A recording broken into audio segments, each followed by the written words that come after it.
Hello students, मैं commerce वाले गुरुजी और हम कर रहे हैं बिजनेस स्टडी का रिवीजन और वो भी 20 डेज के अंदर। आज है डे नंबर 6। आज का हमारा जो टॉपिक है वो ऑर्गेनाइजिंग या ऑर्गेनाइजेशन। लास्ट के जो हमने कुछ टॉपिक्स किए थे उसके अंदर हमने एक टॉपिक किया था प्लानिंग। जब मैंने आपको प्लानिंग समझाया था तो मैंने आपको बताया था प्लानिंग किस चीज़ की जाती है।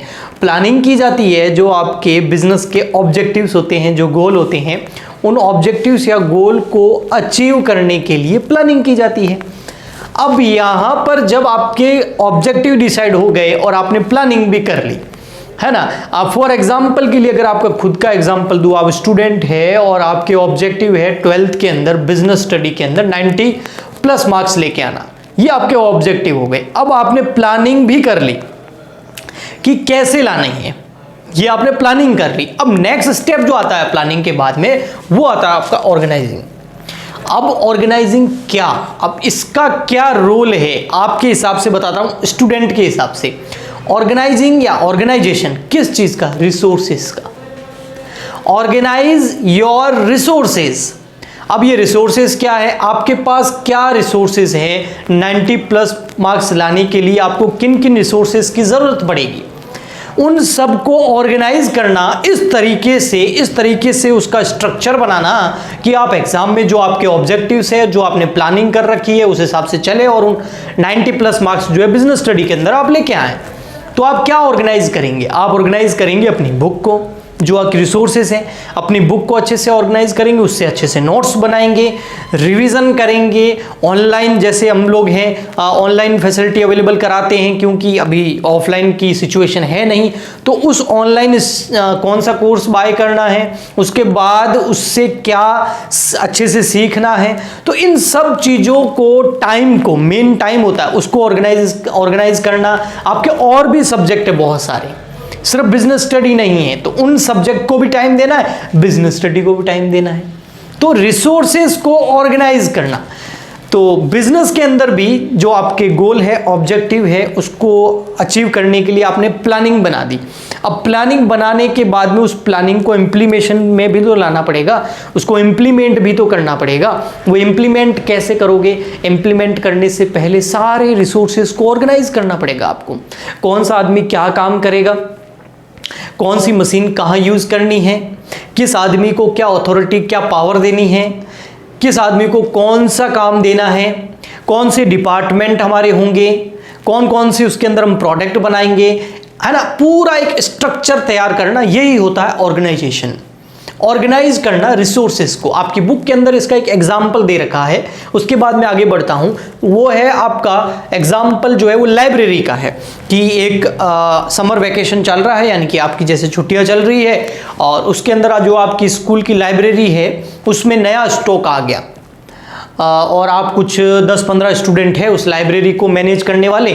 स्कूल ने आपको उस लाइब्रेरी को मैनेज करने के लिए दिया गया है। अब न्यू स्टॉक आ गया बुक्स का। अब आपको क्या करना है, जो ओल्ड स्टॉक है उसको हटाना है, जो रफ पेपर्स है, जो रद्दी है उसको हटाना है और सारी बुक्स को वापस सही तरीके से पूरी लाइब्रेरी के अंदर अरेंज करना है। लाइब्रेरी की कुछ खासियत होती है ना, जो कौन सी क्लास की बुक कहाँ रखनी है ना, उसको एकदम इस तरीके से सजाना होता है, इस तरीके से इसको मैनेज करना होता है कि जब भी कोई लाइब्रेरी में जाए तो वो अपने हिसाब से अपनी बुक्स को फटाफट ले ले। तो अब यहाँ पर अगर इंडिविजुअल जो 15 स्टूडेंट्स हैं, वो 15 के 15 स्टूडेंट्स अगर इंडिविजुअली अपने आप बिना किसी से कुछ बात किए सीधा ही काम करने लग जाएं तो बताइए काम होगा क्या, नहीं होगा। तो उस लाइब्रेरी को अच्छे से मैनेज करने के लिए क्या करना पड़ेगा, उनको सबसे पहले जो वो लोग हैं उनको आपस में बैठना पड़ेगा और डिवीजन ऑफ वर्क करना पड़ेगा कि कौन सा आदमी क्या काम करेगा, कौन सा बच्चा, कौन सा स्टूडेंट कौन सा काम करेगा, है ना। वर्क को बांटना पड़ेगा और जो एक जैसे वर्क है उनको आपस में ग्रुपिंग करनी पड़ेगी और बीच में एक दूसरे के बीच में कोऑर्डिनेशन रखना पड़ेगा। तो वो काम फटाफट हो जाएगा और बहुत ही मैनेजमेंट तरीके से हो जाएगा, अच्छे से मैनेज हो जाएगा और बहुत जल्दी हो जाएगा और बहुत शानदार काम होगा। मतलब रिजल्ट बहुत बढ़िया मिलता है जब आप रिसोर्सेज को क्या करते हो, ऑर्गेनाइज करते हो। ओके, तो देखिए यहां पर ऐसे कैसे, अगर हम आगे पढ़ें इसको, इसका मीनिंग देखें तो अब मीनिंग देखना। ऑब्जेक्ट जो ऑर्गेनाइजेशन है उसका मीनिंग, ऑर्गेनाइजिंग अ प्रोसेस। सबसे पहले ऑर्गेनाइजिंग क्या है, एक प्रोसेस है, ठीक है, that initiate implementation of plan. Organization एक प्रोसेस है, इस प्रोसेस में हम क्या करते हैं, जो हमने प्लान बनाया है उस प्लान को हम इंप्लीमेंट करते हैं। प्लान का इंप्लीमेशन, जो प्लानिंग करी है आपने, उस प्लानिंग की इंप्लीमेशन ऑर्गेनाइजिंग या ऑर्गेनाइजेशन से ही स्टार्ट होती है। तो organising a process that initiate implementation of plan. यहां तक समझ में आ गया। ऑर्गेनाइजेशन एक प्रोसेस है जिसके अंदर प्लान को क्या किया जाता है, इंप्लीमेंट किया जाता है। इंप्लीमेंट का मतलब प्लान को हिंदी में बोलते हैं लागू किया जाता है, यहां से स्टार्ट किया जाता है। By clarifying jobs and working relationship. Process के अंदर उस प्लान को इंप्लीमेंट तो कर दिया हमने, उसको इनिशिएट करके चालू तो कर दिया, लेकिन अब वहां पर क्लेरिफाइंग करना पड़ेगा, क्लासिफिकेशन करना पड़ेगा जॉब का और वर्क रिलेशनशिप का, कि काम जो करने वाले हैं उनके बीच में रिलेशनशिप क्या होगा, और उनको क्लेरिफाई करना पड़ेगा किस इंसान की क्या जॉब रहेगी। एंड इफेक्टिव डेवलपमेंट रिसोर्सेस, और जो रिसोर्सेज है उसका इफेक्टिव डेवलपमेंट करना है for attainment of identified and objective या डिजायर्ड रिजल्ट्स। जो आपके रिजल्ट्स हैं उस रिजल्ट्स तक पहुंचने के लिए आपको रिसोर्सेज को आइडेंटिफाई करना पड़ेगा, इफेक्टिवली तरीके से डेवलप करना पड़ेगा, प्लान को इंप्लीमेंट करना पड़ेगा और क्लेरिफाई करना पड़ेगा जॉब को और वर्क रिलेशनशिप को। तो ये सब जो एक प्रोसेस के अंदर किया जाता है उस प्रोसेस को बोलते हैं ऑर्गेनाइजिंग। आइए हम आगे बढ़ते हैं। Step in the process of organising. Organising process के स्टेप्स क्या क्या हैं, तो इसमें सबसे फर्स्ट, वैसे 4 स्टेप है ये आपको दिख गए, अभी एक एक स्टेप करते हैं। सबसे फर्स्ट स्टेप है identification and division of work. Organising जो करना है ना वो कैसे करना है, तो सबसे फर्स्ट क्या है, आइडेंटिफिकेशन, पहचानो, एंड डिवीजन ऑफ वर्क, पहले काम पहचानो कि क्या काम है, फिर उसका डिवीजन ऑफ वर्क कर दो, वो काम बांट दो सब में, कोई अकेला या सब इंडिविजुअली नहीं कर सकते, जिससे रिपीटेशन नहीं होगा। अगर अपन ऐसा नहीं करेंगे ना तो एक ही काम को वहां पर हो सकता है 2-3 जने कर रहे हो, है ना, क्योंकि आपने काम का डिवीजन किया ही नहीं। तो डिवीजन कर दो, पहले सबको बोल दो भाई ये तुम्हारा काम है, ये तुम्हारा काम है, ये तुम्हारा काम है, ये तुम्हारा काम। तो सब जने अपना अपना काम करेंगे, कोई भी किसी के काम के अंदर डिस्टरबेंस नहीं करेगा और रिपीटेशन नहीं होगा काम का।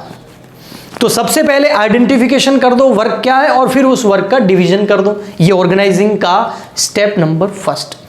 सेकंड नंबर है आपका डिपार्टमेंटलाइजेशन, यानी कि जो आपने वर्क बांटा है, डिवीजन ऑफ वर्क तो आपने कर दिया, अब वहां पर आपको उसका डिपार्टमेंट बनाने हैं। डिपार्टमेंट कैसे बनाने हैं, जो सिमिलर वर्क हैं, जो एक जैसे काम है ना, जैसे मार्केटिंग का काम है तो मार्केटिंग डिपार्टमेंट के अंदर, जैसे प्रोडक्शन का काम है तो प्रोडक्शन डिपार्टमेंट के अंदर, है ना।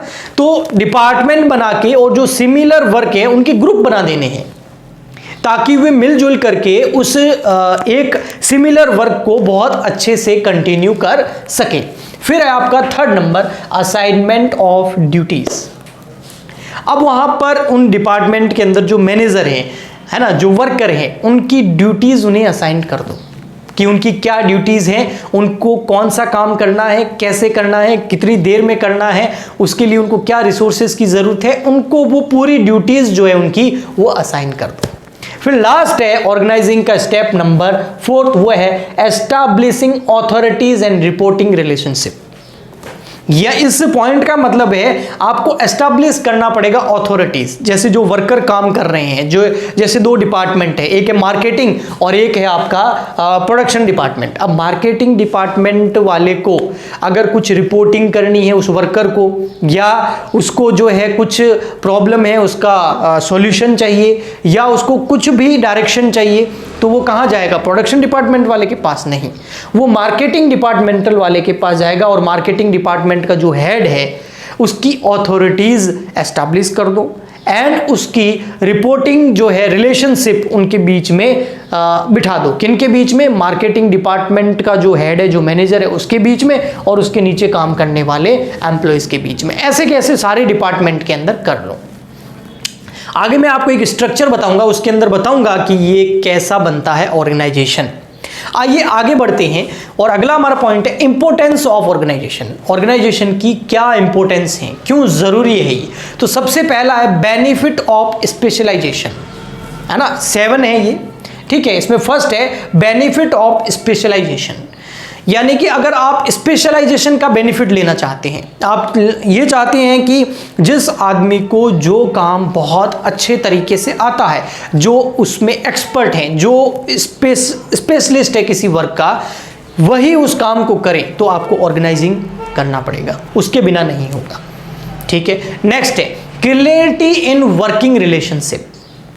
इतने सारे एम्प्लॉय काम कर रहे हैं, उनके बीच में वर्किंग रिलेशनशिप आप चाहते हैं अच्छा हो, कोई भी एक दूसरे के काम में टांग नहीं अड़ाए, तो आपको ऑर्गेनाइज करना पड़ेगा, सबको डिवीजन ऑफ वर्क उनकी एबिलिटी के हिसाब से देना पड़ेगा। नेक्स्ट है ऑप्टिमम यूटिलाइजेशन ऑफ रिसोर्सेज।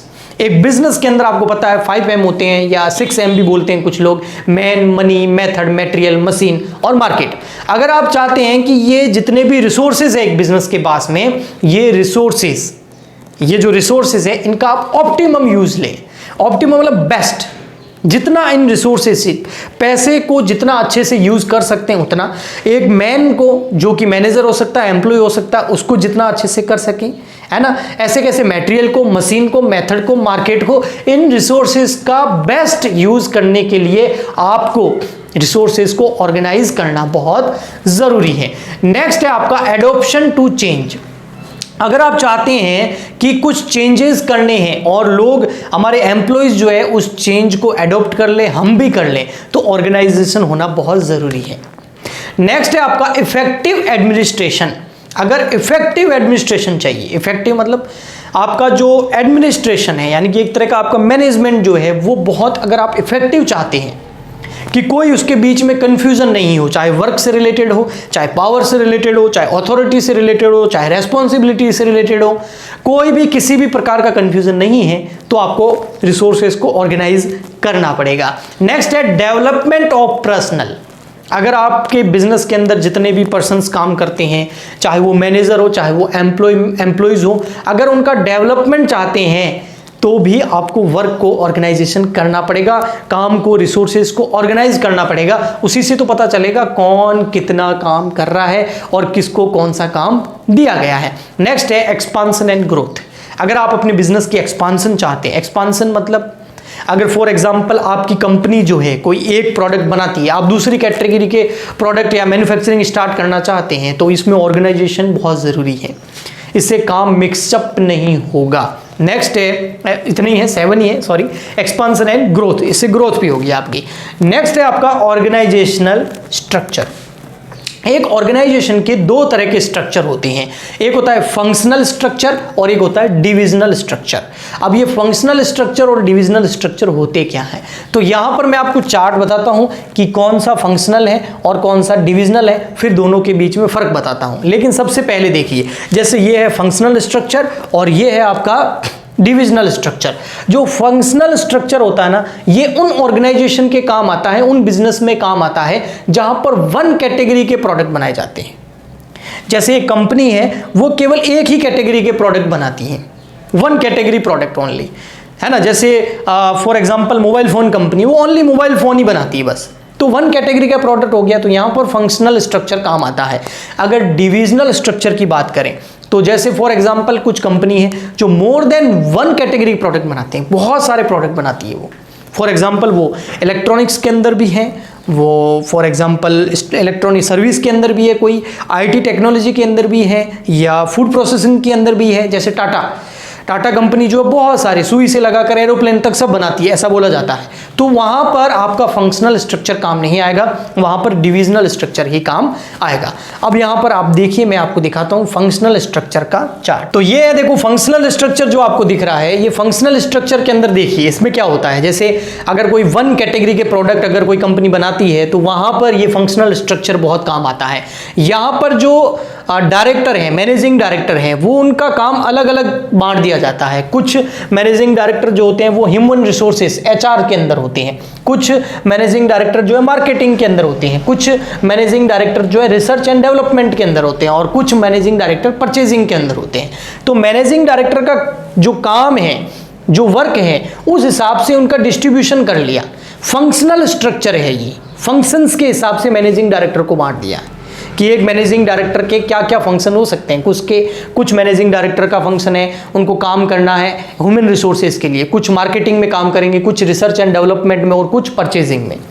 लेकिन अगर आप ऑर्गेनाइजेशनल का डिवीजन ऑफ वर्क स्ट्रक्चर समझेंगे, ये है डिवीजन ऑफ वर्क स्ट्रक्चर, ठीक है। अब डिविजनल स्ट्रक्चर के अंदर क्या है, इसमें डिवीजन है। यहां पर एक प्रोडक्ट नहीं बनाती है कंपनी, बहुत सारे प्रोडक्ट बनाती है। जैसे आप देखिए कॉस्मेटिक में भी है कंपनी, ठीक है, उनका मैनेजिंग डायरेक्टर तो है, लेकिन कॉस्मेटिक में भी कंपनी काम करती है, तो कॉस्मेटिक का मैनेजिंग डायरेक्टर अलग होगा।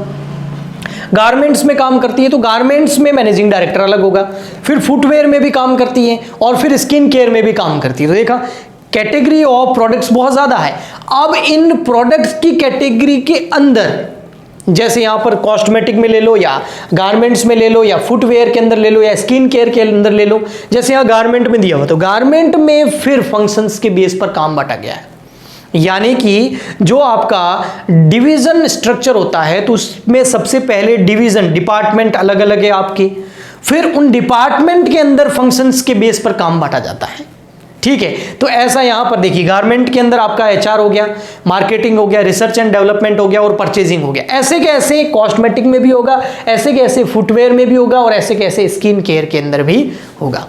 तो ये थे ऑर्गेनाइजेशन के स्ट्रक्चर। अगर आपको ये वीडियो पसंद आया है तो नीचे कमेंट करके ज़रूर बताएं, और आप और भी वीडियो चाहते हैं कुछ ही बिजनेस स्टडी के कुछ और, तो उसका भी कमेंट करके आप बताइए। मैं कमेंट पढ़ता हूं और पढ़ने के बाद में उसके ऊपर काम भी करता हूं, तो कमेंट ज़रूर कीजिएगा। और अगर आप चाहते हैं कि हमारा चैनल भी ग्रो करें तो आप इस चैनल पे ज़्यादा से ज़्यादा आएँ, लाइक करें, वॉच करें, शेयर करें, चैनल सब्सक्राइब करें। हम मिलते हैं नेक्स्ट वीडियो में, तब तक के लिए गुड बाय, थैंक यू।